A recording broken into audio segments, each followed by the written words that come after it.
Let me share this other with you because things are actually changing in the United States of America. You have more evangelical Christians that are supporting President Trump. Why? Why, you ask? Because people are waking up. You're awake. I guarantee that there's people watching right now that had their reservations about President Trump. You're like, I understand what President Trump is doing. I see what he's doing, but I can't really get with President Trump. I just don't like him. I bet you right now, the people that used to think that, you have changed your mind. And the reason why I see that you have changed your mind, because you see what they're doing to him. You see the tyranny that they're doing to this man. If they do it to him, they're most definitely going to do it to us. No one is safe in this nation when they're doing what they're doing to the best president this nation has ever had.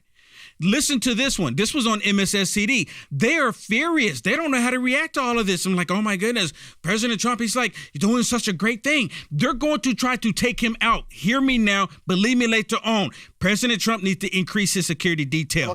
Hear me. New polling shows former President Trump making larger inroads with two key groups when compared to 2016. Evangelicals and first-time caucus goers.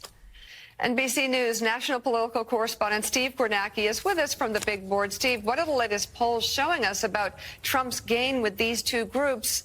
I have no words for evangelical voters at this point. Of course she doesn't have any words, right? Because first of all, this is MSSCD. They are completely anti-God.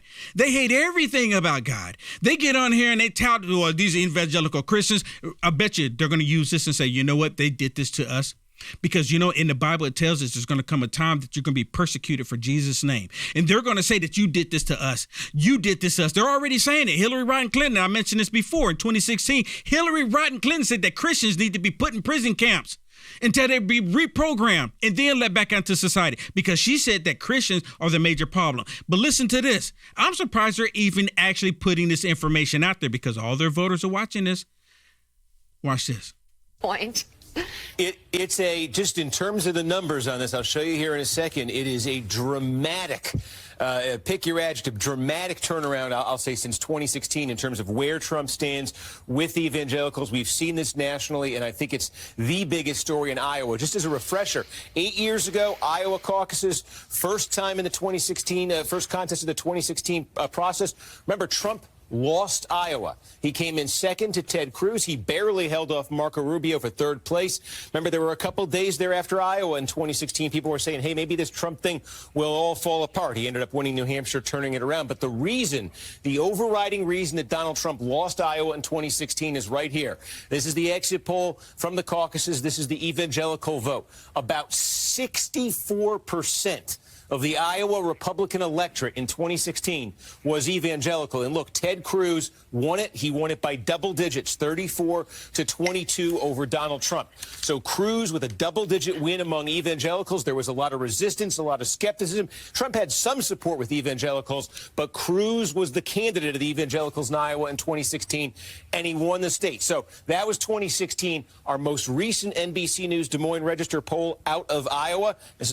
Let me stop it right there, because I want y'all to look at those numbers. Remember, Ted Cruz won it. I remember that. And that was around the same time that Ted Cruz kind of knocked Ben Carson out of the box. You remember that? Because he put out Ben Carson's dropping out, completely lied about Ben Carson. And that's when President Trump started calling him Lying Ted. Y'all remember that? I remember it like it was night and day. And they had all the Never Trumpers. We're going to go to a break, and I'm going to come back, and I'm going to show you the exact numbers. Here, among evangelicals, look at the turnaround. Trump, who was losing by 12 to Ted Cruz, now with an outright majority, 51% of the evangelical vote, basically 2-1 over his nearest foe, Ron DeSantis, Nikki Haley, barely in double digits. 51%. That tracks, by the way, with Trump in that poll, his overall support in Iowa. We also had at 51%. And just the history of this, we said Ted Cruz in 2016, he won the evangelical vote in Iowa. He won the caucuses. Rick Santorum, 2012, won the evangelical vote, won the caucuses. Mike Huckabee, 2008, evangelical vote caucuses. That's why Donald Trump, the biggest reason Trump has been winning and winning big in these Iowa polls. But we mentioned that other group. This is always a wild card group in caucuses. First-time caucus goers can often be about 40% of the caucus electorate. Here. Let me stop it real quick. This is, I've been hearing a lot of commentators talk about President Trump winning 14% or more of the black vote in Iowa alone. They said if he does that, it's really going to throw everything out the water for the Democrats. And looking at these numbers, and again, I am completely baffled that MSSCD would even be showing these numbers to anybody. Maybe they're showing these numbers telling the Democrat Party, hey, you need to get your act in gear because Trump is coming. Trump is coming. Return of the Jedi is coming. The group that Trump won in 2016, although it was close. He got 30%, Cruz, Rubio, both in the 20s. So this was a group that kept Trump in the game in 2016. Wasn't enough to win the state for him. But look at this.